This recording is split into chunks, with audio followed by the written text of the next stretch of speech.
Well, good morning, Parkway. It's so good to see you here this morning. And I want to say, if you're a guest with us today, thank you so much for joining us. You picked a great week because we are in week 3 of our series that we've been calling I'm Fine. And we've been asking this question. And it's simply been a question of how are you doing, but really? How are you doing really? And rather than giving kind of the routine answer of I'm fine during this series, what we've been doing is we've been trying to peek under the mask to see what's really going on. So let me ask the question a little bit different this morning, and it's simply this: is what's really going on with you this morning? What's really going on the inside? You know, I'll never forget the day where my wife Jackie came to me and she said, "Mark, I think you're depressed and you need to get help." And I remember when I heard her say those words, I remember thinking to myself, like, no, like, that's not true. I don't believe that. And at the time, I was a young pastor. Our first daughter, Kate, was only a few months old. And for a while, I had just felt like I was in a fog.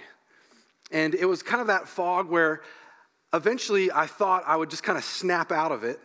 And for me, it was just more of like, no, I'm just going through a rough patch right now. And in light of that rough patch, I'm a pastor. Like, I don't need to get help for this. This is something that I want to be helping other people with. I don't think that I'm really the one that's depressed. I'm just going through a moment right now where it's really not that big of a deal, but I'm going to come out on the other side. But the reality is that I really did need help. And if I'm honest, I still need help. And maybe some of you do too. Maybe some of you here today or watching online, like, you need help this morning. And I hope that that's what today is for you. You know, according to research done this past year by the University of New York Graduate School of Public Health, they have found that nearly 10% of Americans suffer from depression. And that number, post-COVID, is dramatically increasing. And it's increasing especially among teens and young adults. And their research, even this past year, has shown that depression is one of the primary drivers for suicide and suicide attempts in our country, and that number is tragically rising. And when we think about depression, you know, depression really comes along a line of continuum where on one side we have discouragement, and discouragement is something that every single one of us faces, maybe even multiple times a day, but definitely throughout our lives, where we get discouraged about something. And on the other end of the spectrum is depression. And somewhere along the line, in the middle of discouragement to depression, are so many different factors that can lead people from discouragement to depression, from discouragement, even in the midst of despair, to then eventually depression. And when we think about depression, one of the things we know is that there is a spiritual component to depression, but that's not the only component. That's not the only factor. In fact, there's a physical factor, there's a biological factor, there's psychological, even social factors at play as we think about what happens in the context of depression. And as we think about that, I want you to know that this message specifically is going to deal with the spiritual nature of depression, the spiritual factors at play. But that doesn't mean it's the only contributor to depression. In fact, coming out of today, there may be some of you that your next step is to seek professional help. Coming out of today, there are some of you that may need to seek medical help, that is where you need to go out of today. And I want you to know, like, that's something I've had to do in my life. I've had to seek professional help. I've had to seek medical help. And I praise God for the medical and professional help that is available. And if that's you today, I want you to know that you do not need to be ashamed for seeking out that help. You do not need to be embarrassed for seeking out that help. But today what we're going to do is we're going to look at the spiritual nature of discouragement that lead to depression. And in order to do that well, I want to invite you to open up to Lamentations chapter 3. And we are going to look at what God's word has to say to us about depression, despair, and discouragement today. Now, if you know anything about the book of Lamentations, you know that it is a raw book. And what I mean by that is it's written by the prophet Jeremiah, and the word Lamentations comes from the word lament. And he's writing poetry that is really all about everything that is bad that's going on. So if you particularly appreciate unfiltered, fully caffeinated, and colorful commentary, you are going to appreciate today. And I need to warn you that as Jeremiah goes in, like, it's going to get a little bit dark. It's going to get a little bit discouraging. You may think to yourself, like, I don't know why I came here today, but don't worry, okay? Don't worry, because there is going to be hope. But in order to get to that hope, so often we have to go through the darkness of despair. And we've got to see what God is doing in the midst of the darkness so that we can see the true light that he really is. So just a little bit of background about Jeremiah so you understand who is writing this poetry. You see, Jeremiah lived during a time when Israel was being delivered over to exile because they had hardened their hearts over and over again so many times that God was exiling from the land that he had promised them, because he promised them that if you harden your heart towards me, you will be cast out of this land. And that is exactly what has happened. And the prophet Jeremiah, he has witnessed multiple violent deportations of friends and family all the way from Jerusalem to Babylon. And for Jeremiah, he was one of the only remaining survivors in Jerusalem with this remnant of other people. And they were left there, and they kept telling themselves, surely the worst has happened. Like, it's not going to get any worse than this. But God told his prophet Jeremiah that no, it actually was going to get worse, way worse. And that he was to go and tell the people of the upcoming, even greater destruction that was going to happen. Could you imagine if that was your job? To go around telling people who are already in despair that it's only going to get worse? Like, that doesn't sound like that much fun. I don't know about you, but that's not a career path. That would be a lot of fun. But this is what God told Jeremiah to do. And not only is it going to be hard, it's going to get even more difficult because nobody is going to believe Jeremiah. In fact, they're going to call him a traitor. And they're eventually going to throw him into prison. And in Jeremiah 38:6, it says that Jeremiah was sunk up to his armpits in mud. And it is in this horrible, horrible condition that these poems and these laments are composed.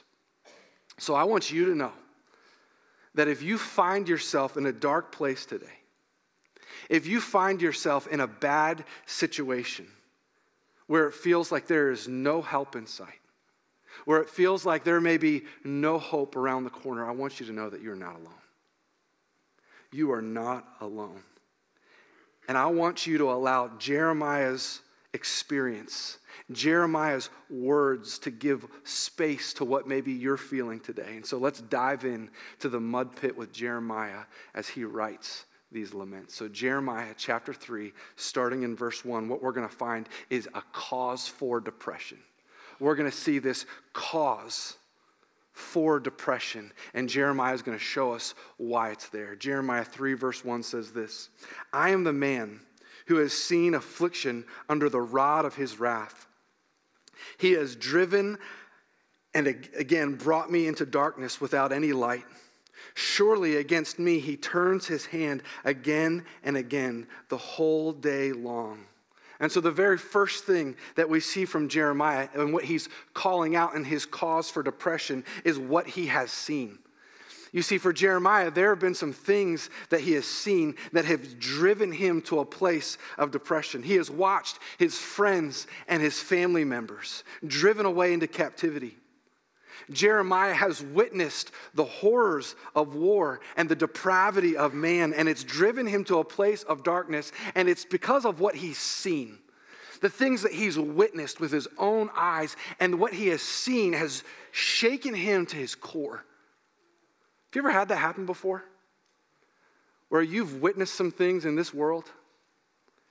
You've seen some things in life that have shaken you to your core? You've seen the depravity of humankind?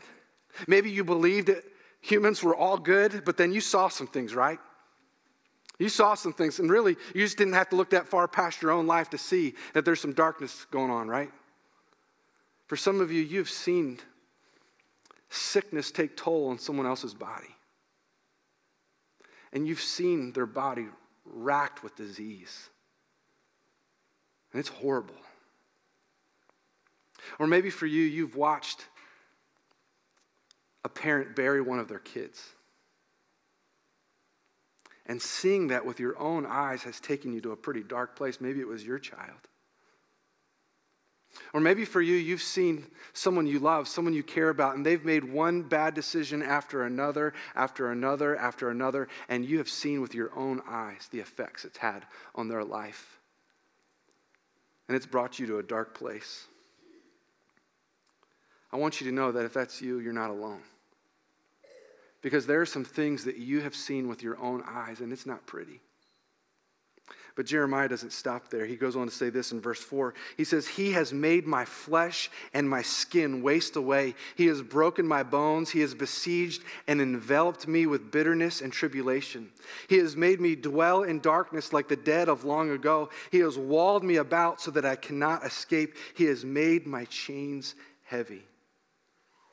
Now, not only has what Jeremiah has seen brought him to a place of depression and discouragement, but it's also what he has felt. What he has felt has brought him to a place of darkness. You see, you've got to remember that as Jeremiah is writing this, he's writing poetry. He's using figurative language, but that language is designed to help the readers feel what he's feeling. He's using strong language because he wants you to just taste a little bit of what he's going through. And for Jeremiah, he says that what he felt, what he experienced, it feels like his flesh and his skin are wasting away. He feels like his bones are broken. He feels like he is a person in prison with heavy chains. Now, you may read that and say, "Come on, Jeremiah. Like, aren't you being a little bit dramatic? Like, is it really that bad?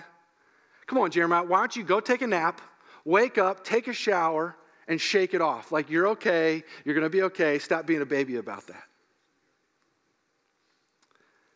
Well, if Jeremiah were here, and if you've ever walked through depression or despair, you know that you can't just shake it off. You can't just wake up and snap out of it. You want to. You've cried out to God asking that he would take it away, but it doesn't happen, right? Like, it doesn't work like that. No matter how hard you've tried and tried and tried, no matter how many people you've talked to, no matter how many books you've written or have been handed to you, it doesn't work. You can't snap out of it. And the way that you feel is actually kind of like what Jeremiah is saying. It feels like your body is being broken apart. It feels like your bones are being crushed. It feels like you're being weighed down by chains. And you feel helpless. You feel hopeless. And maybe for you it was a specific event that triggered those feelings of depression, or maybe for you it's been the cumulative effect of many things that have happened in your life that have brought you to that place.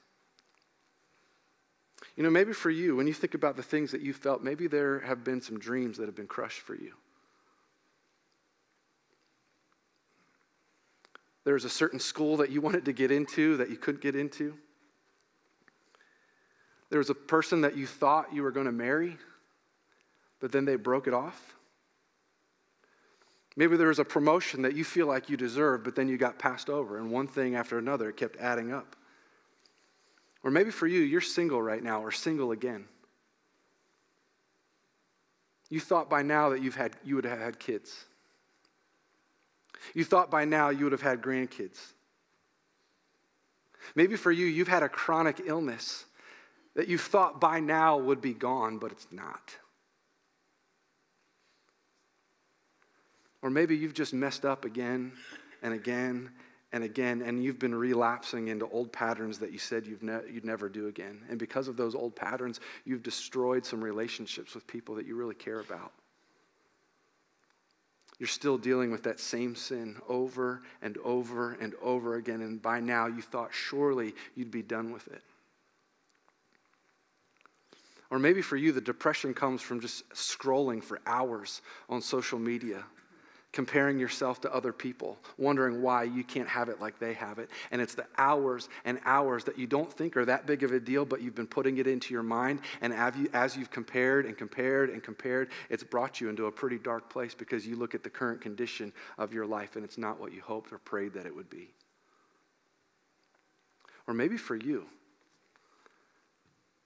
you don't even know why you feel the way that you feel, but you know that you feel it. And the knowledge of how you feel is what's driving you crazy. You don't know why, and you want it to go away, but it won't go away. And you've been crying out to God, and you've been asking him to take it away, but it feels like God doesn't hear you. You feel like God has put a barrier in front of you that he's not hearing what you're actually saying. In fact, that's how Jeremiah felt. Look at verse 8. Though I call and cry for help, he shuts out my prayer. He has blocked my ways with blocks of stones. He's made my paths crooked. You see, it wasn't just what Jeremiah had seen that caused him to have depression. It wasn't just what he had felt that caused him to have depression, but it was what he had asked. It is what he was asked and asking of God and feeling like God didn't even hear him. He was asking God certain prayer requests. He was coming to God and he was saying, God, why don't you hear me? Why won't you answer me? And he was getting nothing back, and it was driving him to a place of darkness. And we got to remember, this is God's prophet. Like, this is who God speaks to in order to speak to his people. And Jeremiah has been warning the people of the coming destruction, and nobody would listen to him. They thought he was a fool. They thought he didn't know what he was talking about, and they told him, and he felt like a failure. And we've got to imagine that the weight of their words must have been suffocating to what he was experiencing in that moment. He felt like he was doing God's work, but God wasn't responding to him, or at least he didn't feel like it. And he was probably being crushed under the crippling weight of what other people think. Can you relate to that? Have you ever felt crushed under the crippling weight of what other people think? Look at verse 14. Jeremiah says this, I have become the laughingstock of all peoples, the object of their taunts all day long. And so for Jeremiah, his depression and the cause of depression was coming from what he was an eyewitness to, what he had seen in his life. It was coming from what he felt, what he experienced, what he had walked through. His depression was coming from asking God and not hearing anything back. But his depression was also coming from what he had heard. You see, he was a laughingstock. He was trying to warn God's people, but they weren't listening. He was trying to do the right thing, but all he could hear is what they were saying about him. All he could hear is him as the laughingstock. And for Jeremiah, he probably started to believe their insults. He probably started to believe the lies that they were saying about him, and I'm curious if that's ever been true of you.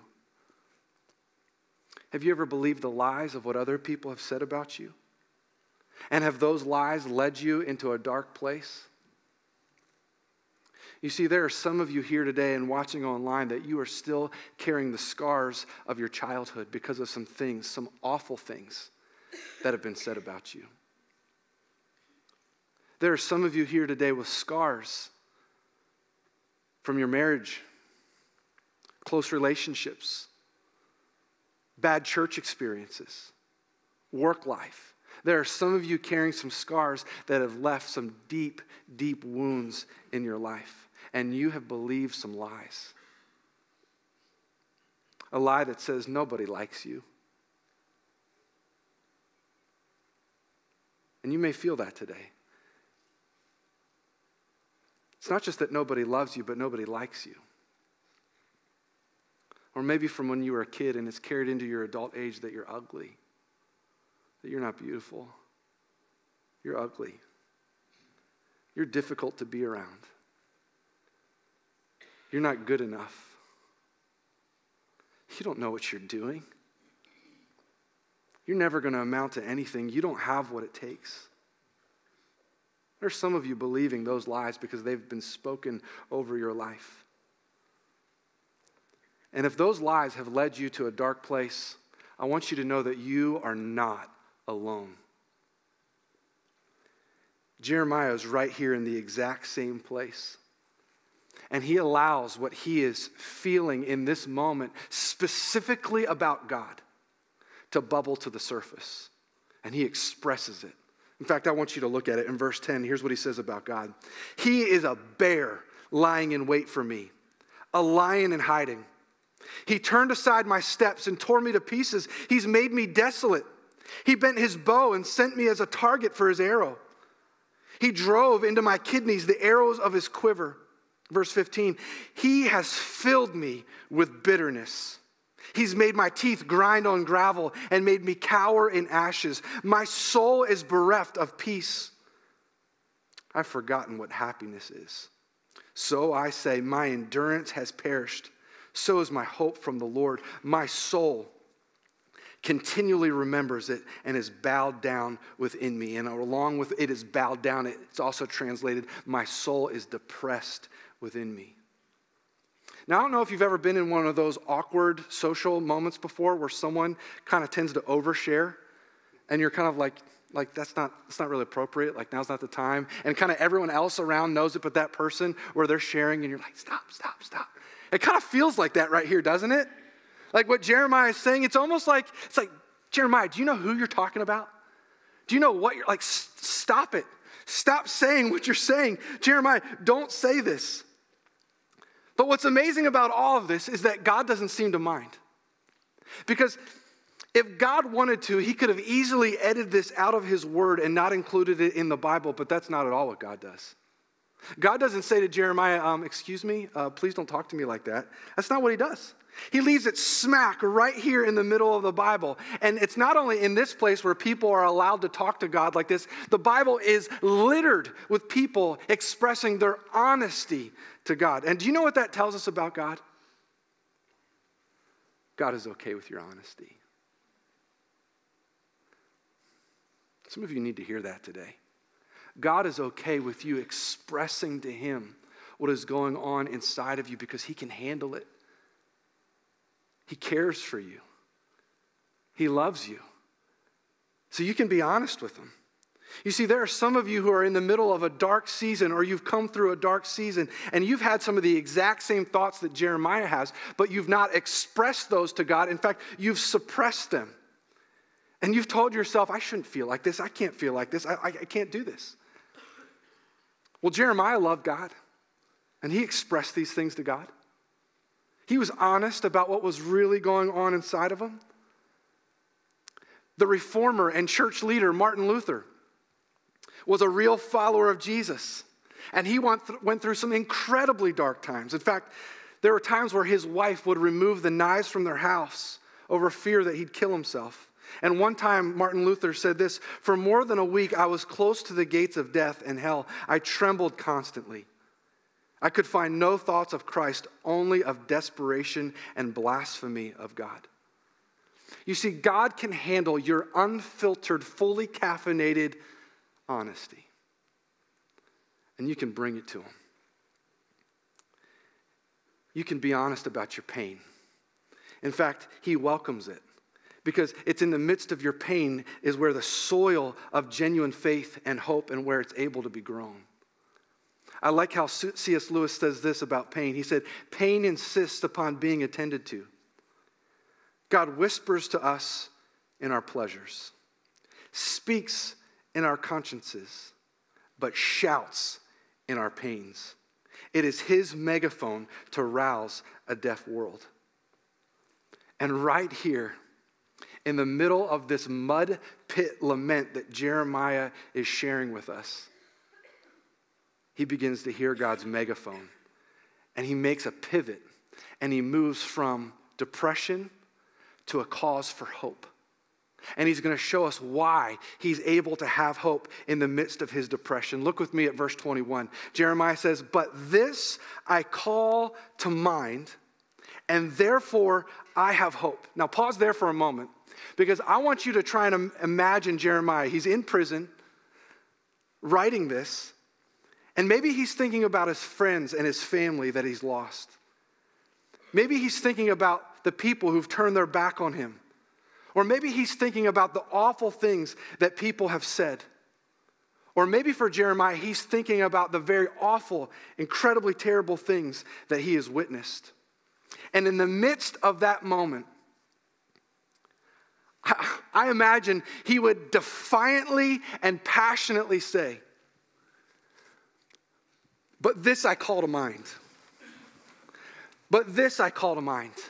You see, in the middle of this despair and this depression, there is something that I need to call to mind that I'm not going to allow to let go. If I'm going to move from depression to hope, then there's something that I've got to set my mind on. Because there is a conscious decision of the mind, which is the key to unlock spiritual dimensions of depression. And every single person has an internal conversation that is going on every day. In fact, you're doing it right now. I love how Paul Tripp says it. He says it like this: no one is more influential in your life than you are, because no one talks to yourself more than you do. Isn't that true? So what Jeremiah is doing is he is calling to mind. And what he is calling to mind in the middle of this hopelessness has the power to move him to hope. What he's calling to mind is about ready to change the trajectory of his life, even in the pit. And so what is he going to say that's going to cause him to have hope? What does he have that can actually give him hope when everything else around him would be screaming hopelessness? Well, look at verse 22. He says this: the steadfast love of the Lord never ceases. His mercies never come to an end. They are new every morning. Great is your faithfulness. And so in light of Jeremiah's inner dialogue, what he begins to call to mind is God's steadfast love. He says, in the middle of my despair, in the middle of my depression, rather than setting my mind on that, no, I am going to set my mind on God's steadfast love. The word that's used here for steadfast love is a famous word throughout the Old Testament. It's a Hebrew word, hesed. It's a Hebrew word that's used over 240 times in the Old Testament. And every time this word is used, it's meant to communicate a loyal, covenant-keeping love. And so what Jeremiah is saying is, I'm going to set my mind, I'm going to put my mind on God's covenant-keeping love, his loyal love. He's saying, even when I'm faithless, I have a God who's faithful. Even when I cheat God, my God's not a cheater. And he's never going to cheat on me. He says, I'm going to call to mind a God who never gives up on me. I'm going to call to mind a God who is full of mercy and faithfulness. I'm going to call to mind a God who every morning washes me clean. So you see, today may feel incredibly dark to you. It may feel like you're at the end or in the middle of never-ending mistakes and despair, but God's mercy, God's grace is new for you this morning. So can I give you some cause for hope? Can I tell you some good news? Call to mind. Call to mind God's steadfast love, because this is not figurative language. This is the reality of how God feels about you. He is loyal to you, and he is never going to give up to you. That's why Paul says in Romans 12:2, do not be conformed to this world, but be transformed by the renewing of your mind. You see, what you do with your mind in the middle of despair really, really matters.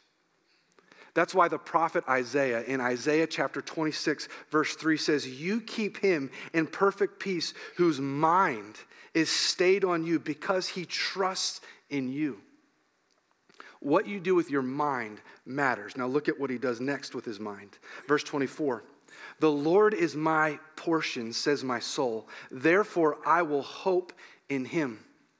Now this word portion that's used here, portion is a word that the Jews used to refer to their allotment of land, their inheritance that had been passed down to them from generation to generation. And Jeremiah has in his mind there, while he's still in Israel, that their portion, their allotment of land has been stolen by the Babylonians and it is no longer theirs. And what Jeremiah is saying here is that that's okay. Even though my portion has been taken. Even though my allotment of land has been taken, that's okay because God is my portion. God is better than any physical or material possession that this world has to offer. God is better. He is my portion. God is better. and he is more than enough for you.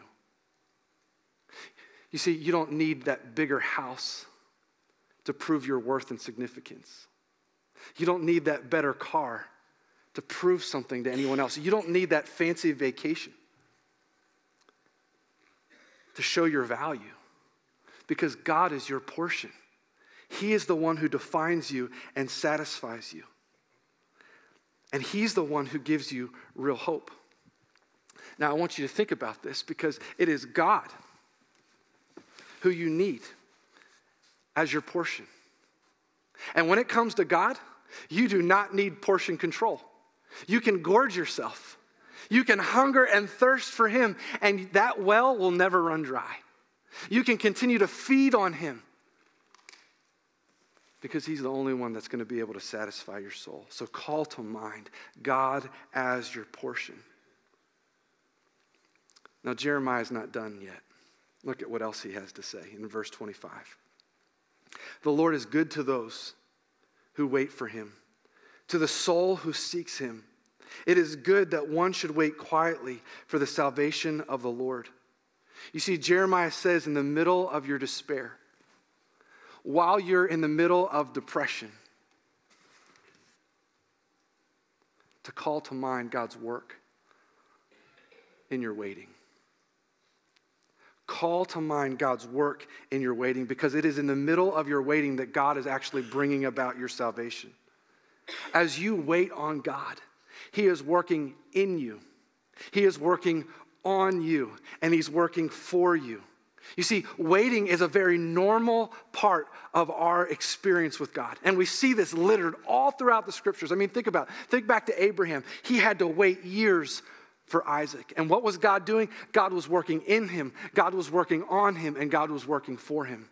Think about Moses, 40 years of wandering in the wilderness. And what was God doing? God was working in him, God was working on him, and God was working for him. Think about David in the caves waiting to be king. God was working in him, on him, and for him. Think about the disciples waiting on the Holy Spirit.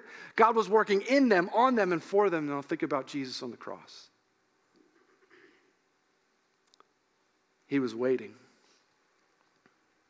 so that your sins and my sins could be put on him,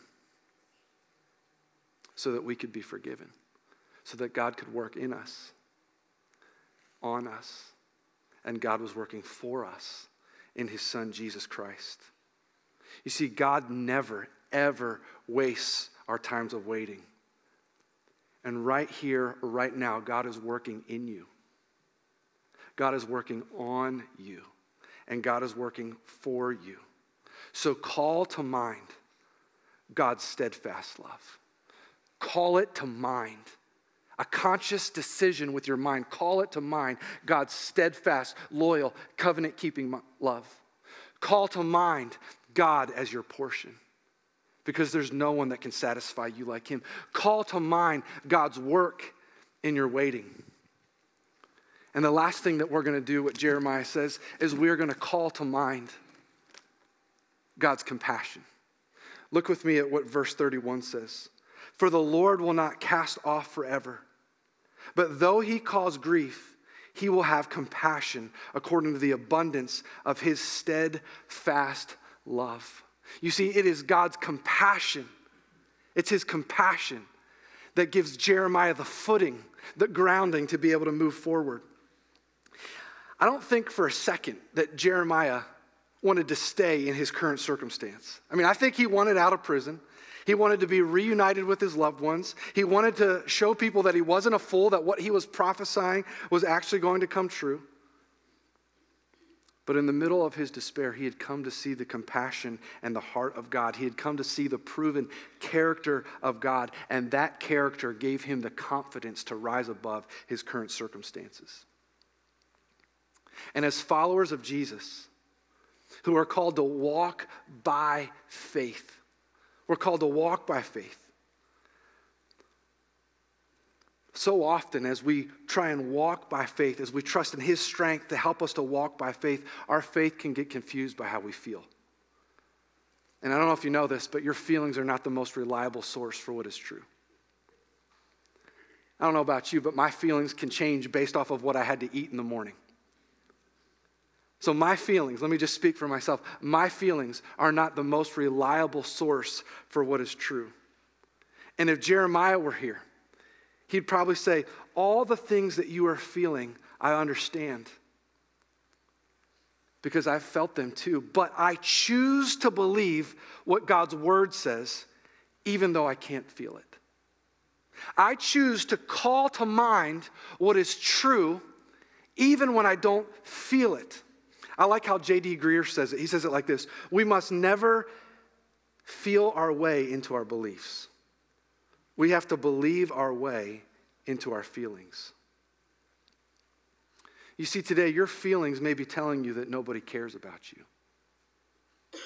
Your feelings may be telling you that you're all alone. Your feelings may be telling you that God doesn't really love you or that you don't have anything to offer. And that the only thing ahead of you is darkness and despair. And if that's you, we need to follow Jeremiah's example and call to mind the truth of who God is, what he's done, and what he's going to do. You see, we need to call to mind the truth of the gospel. We need to call to mind that Jesus actually did die on the cross for your sins. Jesus actually rose from the grave. He stepped out of an empty tomb, and that actually is what defeats your depression. Because your depression, your despair does not define you. Your deliverer is who defines you. Your deliverer, who has the power to develop and deploy you for his glory, he is the one that we call to mind in this moment. And we preach the truth of the gospel to ourselves so that the truth of who God is, what he's doing, and what he's going to do is the very thing that pervades our minds, so that we are no longer conformed to this world, but we are transformed by the renewing of our minds. And what we set our minds on has the power by God's grace to direct our steps. I love how Martin Luther talked about this concept of calling to mind. He called it the drowning out of the voices of despair with the louder word of the gospel. Calling out the voices of despair with the louder words of the gospel. And there are times where he would physically go to a place and he would begin to shout. He would shout, "Devil, no. I have not been abandoned. Devil, no. I have not been forsaken. God's word tells me, and Jesus' death proves it." And he would shout it out. And maybe that's what you need to do today. Because there has been a lie that you've been believing for far too long because of what you've seen, what you've felt, what you've experienced, what's been said about you. And you need to go into a room and you need to declare these truths over your enemy that doesn't want you to believe these truths, and you need to declare the truth of what God says about you, and you need to yell it out so that it is taking control of your mind. That may be what you need to do today. There are some of you in here today that are experiencing depression and despair, and it's because you have fallen out of community. And maybe you're watching online today because you have been afraid to come back to a place of relationship with other people because you've been burned too many times. And maybe the step for you today is to come into community, to join one of our life groups, to have an accountability relationship so that you can be honest and real about what's going on underneath the surface. Because you were designed to be in relationship. That's how God's wired you. Or maybe for you, you need to seek out counseling help. You need professional help. We'd love to help you take those next steps. Would you let us know that? Or maybe today your response is to come up to pray with someone from our prayer team, to ask them to pray that the peace of God that surpasses all understanding would guard your heart and your mind. Maybe that's what you need to do today. I don't know what it is that you need to do, but I want you to know this: you are not alone. You don't need to be embarrassed. You don't need to live in shame and fear. You are not alone. In fact, I want you to see just a little bit of Doug's story so that you see that you're not alone. Watch this. Hello, my name is Doug, and I'm a grateful believer in Jesus Christ who struggles with depression. And during this sermon series, they wanted to talk to somebody that struggled with depression. And I said, yeah, I'd like to do that. And I'd like to share basically 3 things that I think really, really helped me during depression and helped me overcome depression. And don't have a lot of time, so I just want to hit them really quickly. The first one, I think, is worship and gratitude. They're actually 2 separate things, but they do accomplish the same basic purpose when somebody deals with depression. And I think the first one is we have to understand worship isn't something that you do just when everything's going great. When Paul and Silas were preaching the gospel and they had just driven out a demon out of a slave girl, they were thrown into prison. They were beaten severely actually before that happened. And when they were there, they were in prison and they started to praise and worship God. And it's important to understand that as they're praising and worshiping God, nothing had happened up until that point, at least from God. Yes, they had been beaten, they'd been put in prison. Paul didn't know that there was going to be an earthquake and they were going to be freed. He didn't know that they were going to be released the next day. As far as he knew, they were going to rot in that prison for the rest of their days. But they were praising and worshiping God in spite of the circumstances. Gratitude's kind of the same way. Why it focuses, gratitude does focus on us, but it focuses on what Jesus has already done for us. We need to always remember when we're suffering and when we're depressed and just having issues that there is so much to be grateful for. It's always helpful to remember all of the things that Jesus has done in our life, all of the provision that he's already given us, all of the things that he's already done for us. So grateful for Doug's honesty, his vulnerability, and if you want to watch the rest of Doug's story, you can go to our YouTube channel to be able to see the rest of what he has to say. But here's what I want us to do in our remaining time together, is I want to give all of us an opportunity to respond. I want to respond in exactly what Doug just said there, with worship and gratitude. That we're going to set our minds, we're going to call to mind what is true. So we're going to sing a couple of songs to close out our time, but as we do this, let's worship our King. Let's worship Jesus, the God who is in control over all despair, over all depression, over all discouragement, and let's find hope in him today. Would you stand with me? Let's worship together.